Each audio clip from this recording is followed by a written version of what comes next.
우리의 병을 치료하시는 그 예수님의 놀라운 은혜가 넘치는 시간 되기를 주의 이름으로 축복합니다. 우리가 예수님이 누구냐? 그 예수님을 누구라고 부르느냐에 따라서 그 사람의 신앙이 어떤 신앙인가를 우리가 알 수 있어요. 대부분 교회를 안 다니는 많은 사람들은 예수님을 어떻게 생각하냐? 이 4대 성인 중에 한 분이라고, 우리가 예수님, 석가모니, 공자, 소크라테스 또는 마호멧, 그 중에 예수님 한 분이지. 예수님 좋은 분이야. 그렇게 말하는 분들이 많이 있습니다. 근데 교회를 다닌 사람들 중에도 예수님 훌륭한 분이야. 예수님 모르는 것이 없지. 우리에게 모든 것을 다 가르쳐주는 선생님이지. 그렇게 생각하는 사람도 있지만 예수님이 하나님인 것을 모르는 사람도 의외로 있다는 사실이에요. 우리가 예수님을 하나님으로 알고 주여, 그렇게 예수님이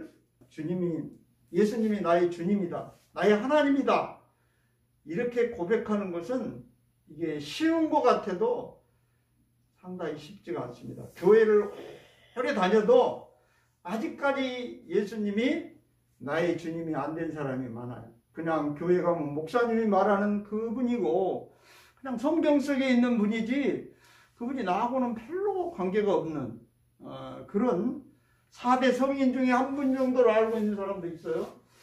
그러나 예수님을 주여라고 부르기까지는 어떤 시간이 많이 걸려요. 어떤 때가 있어야 돼요. 이거 어떤 결정적인 때가 있어야 되는데, 그러면 목사님 평생 교회 다녀도 예수님을 주님이라고 못 부를 수도 있겠네요. 물론 그런 건 아니죠. 그냥 쉽고 빠른 방법이 하나 있어요, 있기는. 근데 이건 쉽지 않아요, 사실. 쉬운 방법이긴 한데 누구나 하지는 않아요. 어쩌면 그 쉬운 방법으로 갈 수 있냐? 내가 마음 문을 열면 돼요. 근데 이 내가 문을 연다는 게 이게 쉽지가 않아. 그래서 가장 빠른 방법이기도 하지만 또 이게 가장 어려운 방법이기도 사실 하다는 사실이에요. 그렇습니다.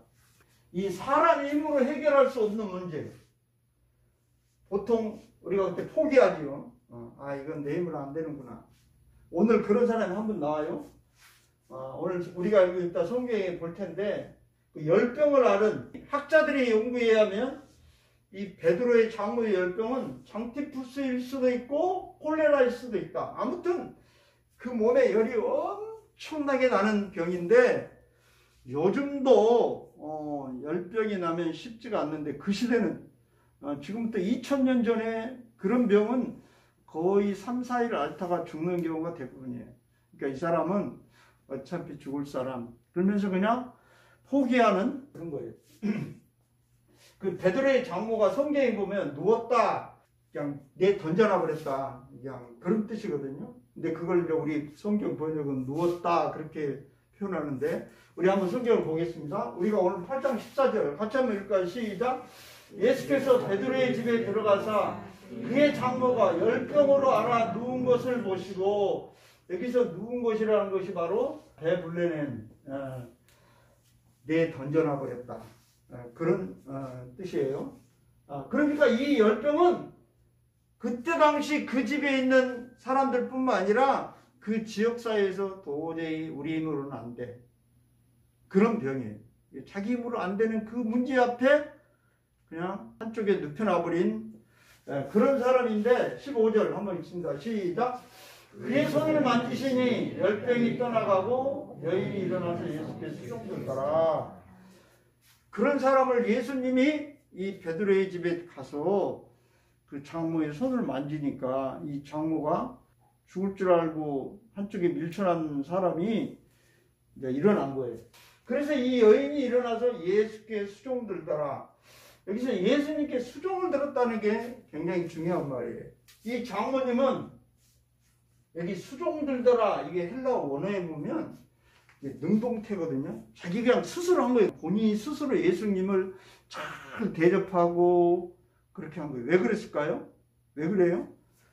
예수님 때문에 자기 병이 나았으니까. 예수님에게 그 놀라운 자기들 힘으로 도저히 안 되는 그 문제를 예수님이 해결해 주셨으니까 예수님께 하고 싶은 마음이 생긴 거예요. 우리식으로 말하면 자원하는 마음으로, 그냥 누가 시킨 게 아니라 스스로 그냥 하고 싶어가지고 한 거예요. 어떻게 보면 봉사는 하고 싶어서 해야지 이게 짐이 안 돼요. 그래서 수종 드는 사람, 다른 말로 바꾸면 봉사하는 사람인데, 이 사람은 바로 은혜를 받은 사람이 자발적으로 하는 것이 봉사예요. 그렇습니다. 오늘 빌립보서 2장 그래서 이렇게 말하고 있어요. 한번 같이 읽습니다. 시작. 너희 안에 행하시는 이는 하나님이시니 자기 기쁘신 뜻을 위하여 너희에게 소원을 두고 행하게 하시나니 모든 일에 원망과 시비가 없이 하라.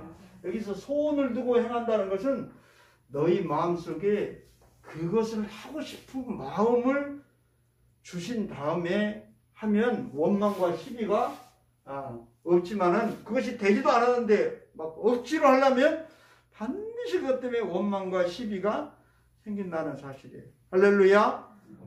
하나님 앞에 은혜 받고 정말 그 은혜 받은 믿음의 분량만큼 봉사하며 또 그것이 기쁨으로 감당되고 능히 그 일을 할 때 오히려 기쁘고 감사하고 그것 때문에 능력이 되는 그런 은혜가 있기를 주의 이름으로 축복합니다. 오늘 8장 우리 16절 한번 있습니다. 시작. 저물매 사람들이 귀신 들린 자를 많이 데리고 예수께 오거늘 예수께서 말씀으로 귀신들을 쫓아내시고 병든 자들을 다 고치시니. 그렇습니다. 이게 예수님이 그 베드로의 장모의 집에 왔다고 그것을 알리고 그 장모가 나왔다는 소문이 금방 나. 여러분 도저히 우리 힘으로 안 되는 일이 해결되면 그 소문은 금방 나게 돼 있어요. 그래서 사람들이 막 귀신 들린 자를 많이 데리고 예수님께 왔어요. 근데 예수님이 뭘로 치유하셨냐? 예수께서 말씀으로 귀신들을 쫓아내시고 병든 자들을 다 고치시니. 예수님은 귀신을 쫓아낼 때도 그렇고 병든 자를 고칠 때도 그렇고 말씀으로 했다는 거예요. 예수님은 말씀으로 귀신을 쫓아내고 말씀으로 병든 자를 고쳤어요. 근데 이걸 통해서 우리가 뭘 알 수 있냐면 예수님은 말씀만 하시면 그 말씀대로 되네. 이것을 우리가 알 수 있어요. 근데 우리가 성경을 많이 아는 사람은 성경을 보면 말씀대로 하면 말씀대로 되는 분이 한 분 있어요. 그분이 누구예요? 여러분 다 아시죠? 하나님. 우리 창세기 1장 3절에 보면 하나님이 이르시되 빛이 있으라 하시니 빛이 있었고, 하나님은 온 천지 만물을 만들 때 그냥 말씀으로 만드셨어요. 바로 이 예수님이 말씀으로 귀신을 쫓아내고 말씀으로 병을 고쳤다는 것은 이분이 하나님이네. 이걸 통해서 이 마태복음을 쓴 분은 우리한테 이 예수님이 하나님이야. 그걸 우리한테 알려주고 싶은 거예요.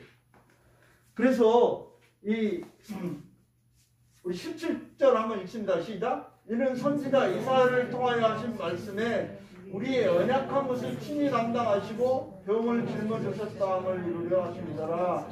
여러분 성경책에 보면 여기 보면 우리의 언약한 것을 그 앞에 요 각주가 하나 달려있어요. 제가 보는 성경책에는 S라고 되어 있는데 이 S가 어디를 말하냐면 이사야 53장을 4절을 말해요. 근데 자꾸 이 마태복음을 쓴 분은 구약에 있었던 이야기하고 이 예수님 이야기를 자꾸 연결하려는 그런 특징이 있어요. 이 마태복음의 특징이. 그래서 이 이사야의 이야기를 예수님이 베드로의 장모의 열병을 고치고 귀신들을 쫓아내고 수많은 병을 고친 것은 바로 이사야 선지자가 전에 예언해 놓은 바로 우리의 언약한 것을 친히 담당하시고 우리의 병을 짊어지셨도다 함을 이루려 하심이구나. 그러면서 이 마태는 이사야 53장 이야기를 꺼내요. 우리 한번 이사야 53장 4절 한번 봐요. 같이 읽겠습니다. 시작. 그는 실로 우리의 질고를 지고 우리의 슬픔을 당하였거늘 우리는 생각하기를 그는 징벌을 받아 하나님께 맞으며 고난을 당한다 하였노라. 5절 시작. 그가 찔림은 우리의 허물 때문이요 그가 상함은 우리의 죄악 때문이라. 그가 징계를 받음으로 우리는 평화를 누리고 그가 채찍에 맞음으로 우리는 나음을 받았도다. 이 마태는 예수님이 와서 하신 모든 일이 이미 오래전에 이사야를 통해서 예언한 말씀이 이제 이루어졌다. 그래서 바로 이 예수님은 그 이사야가 예언한 바로 그분이야. 그것을 우리에게 전해주고 싶어 하신다는 사실이에요. 우리 18절 같이 읽습니다. 시작. 예수께서 우리가 자기를 에워싸는 것을 보시고 건너편으로 가기를 명하시니라. 예수님은 그렇게 사람이 많이 몰려오니까 오히려 야, 나 다른 데로 내 가야 되겠다. 왜 그랬을까요? 예수님이 이 땅에 온 것은 병을 고쳐주려고 온 것이 목적이 아니에요. 물론 병도 고쳐주셔요. 그러면 예수님이 병을 고쳐주시기 위해 왔다면 지금까지 계속 살아서 병원도 다 없애야 되고 예수님 한 분만 그냥 거기 앉아 계시고 아픈 사람은 다 예수님 계신 대로 줄을 서가지고 가가지고 예수님이 말하면 다 고치고 예수님은 그것 때문에 온 것이 아니기 때문에 물론 그때 긴급한 문제를 가지고 온 그분들을 해결을 해줬지만 예수님은 사실 목적은 다른 데가 있었어요. 물론 우리가 성경을 통해서 알 수 있지만 오늘 여기서 다 말하기는 어렵고 자 19절 한번 같이 읽습니다. 시작. 한 서기관이 나와 예수께 아뢰되 선생님이요 어디로 가시든지 저는 따르리이다. 여기 한 서기관은 예수님께 나와서 선생님 어디로 가든지 저는 예수님 따라다니겠습니다. 이 말이 뭔 말이에요? 다른 말로 바꾸면 와 내가 성경에 대해서 상당히 나도 아는데 이 서기관이 나보다 예수님은 훨씬 많이 하시네. 그리고 예수님은 그냥 많이 아는 정도만 아니라 능력도 있으시네. 우리는 그냥 성경만 알고 이게 하나님 말씀이야 이런 뜻이야 이런 설명하는 정도인데 예수님은 그냥 병을 고쳐버리기도 하고 귀신을 내쫓아버리기도 하고 이야 이분은 대단한 선생님이다. 내가 그동안 만나지 못한 선생님이네. 그리고 이 선생님을 따르겠다는 거예요. 예수님을 선생님으로. 이 말은 당신한테 내가 배울 게 있습니다. 이 말이에요. 예수님이 하나님인 것까지는 아직 인정 안 하지만 선생님 정도로만 인정해도 내가 당신한테 배울 것이 있습니다. 그래서 이 서기관은 예수님을 선생님으로 여기고 내가 배울 것이 있으니까 내가 따라다니겠습니다. 그러니까 예수님 뭐라고 말해요? 오늘 우리가 이거 마지막 절인데 시작. 예수께서 이르시되 여우도 굴이 있고 공중의 새도 거쳐다 있으되 인자는 돌이 들 곳이 없더라 하시더라. 예수님은 나는 하나님이 우리식으로 말하면 믿음의 사람으로 말하면 나는 하나님이 가라는 곳으로 가는 거야. 하나님이 원하는 곳으로 나는 갈 수밖에 없어. 그런 말이에요. 근데 예수님은 여기서 그 인자라는 말을 썼어요. 물론 이것은 굉장히 이제 많은 설명이 필요한 단어인데 간단히 말하면 나는 하나님인데 내가 있을 곳이 없다. 이렇게 절대 말 안 했다는 거예요. 인자는 우리식으로 말을 풀어서 쓰면 사람의 아들, 사람 인자의 아들 자자. 그래서 그냥 사람의 아들이라고 불렀거든요. 근데 예수님은 믿음을 먼저 예수님은 강요하지 않았어요. 예수님은 굉장히 인격적이신 분이에요. 막 우리를 침범에 들어와가지고 너 예수 믿을래 안 믿을래? 너 안 믿으면 내가 가만 안 놔둘 거야. 너 안 믿으면 내가 죽일 거야. 막 하면서 칼 들고 와서 우리한테 믿음을 강요하거나 절대 그런 분이 아니에요. 그러나 예수님 우리가 믿기를 간절히 바라는 거예요. 그래서 예수님을 주여 하나님 이렇게 부르기를 원했지만은 내가 그 답을 가르쳐 주는 게 아니라 네 마음에서 그렇게 돼가지고 너가 나를 믿었으면 좋겠다. 그런 뜻이에요. 그래서 예수님이 이 땅에 오셔서 수많은 기적을 행했는데 그래도 제자들이 믿지 못하자 뭐라고 말하냐면 그 믿지 못한 걸 보고 답답해가지고 야 아직도 너희가 믿음이 없느냐? 네가 이렇게 많은 역사를 보고 이렇게 많은 기적을 보았는데도 니들이 아직도 내가 하나님인 걸 몰라? 하나님이 육신의 몸을 입고 이 땅에 내려온 하나님의 아들. 여러분 하나님의 아들은 하나님이에요. 여러분 낙타는 뭘 낳아요? 낙타는 낙타를 낳아요. 하나님은 하나님을 낳고 사람은 사람을 낳아요. 그러니까 하나님의 아들이다. 그 말은 하나님이라는 말이에요. 더 우리가 직접적으로 말하면 우리가 이분을 알아채고 오! 이분이 하나님이네? 그렇게 알고 우리가 주여 그렇게 부르기를 원하신다는 사실이에요. 그래서 예수님은 너희는 나를 누구라 하느냐 이걸 궁금해하셔요. 도대체 우리가 한번 성경을 한번 봐요. 마태복음 16장에 보면 예수님께서 사람들이 인자를 누구라 하느냐, 그러니까 예수를 안 믿는 사람, 모르는 사람들, 세상 사람들이 나를 누구라고 하대? 이게 궁금한 거예요. 그리고 또 더 궁금한 건 15절에 보면 너희는 나를 누구라 하느냐, 이 제자들에게 물은 거거든요.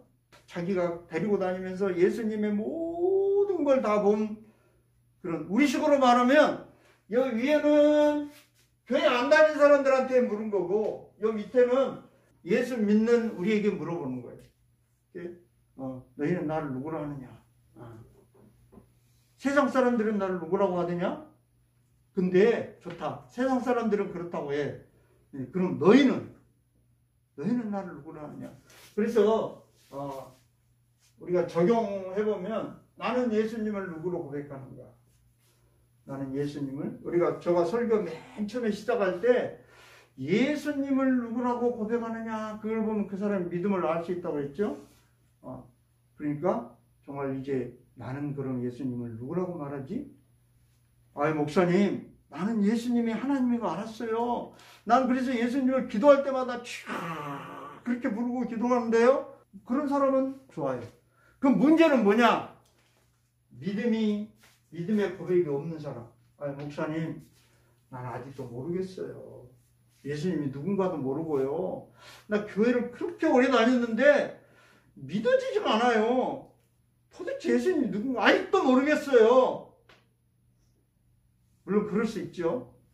그런 사람에게 제일 쉬운 방법이 아까 뭐라고요? 문을 내가 연다는 거 있죠. 오늘도 예수님은 이렇게 문 밖에서 문을 두드리고 계세요. 내가 너 안에 들어가고 싶다. 내가 너 안에 들어가서 내가 너랑 하나가 되고 싶어. 너와 함께 내가 영원히 같이 살고 싶어. 누구든지 이 주님의 음성을 듣고 문을 열면 주님은 그에게로 들어가서 그러도 보러 먹고 그는 나로도 보러 먹으리라.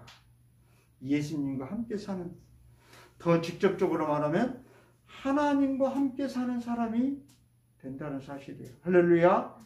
정말 이 은혜가, 하나님과 함께 사는 이 은혜가 저와 여러분에게 넘쳐나기를 주의 이름으로 축복합니다.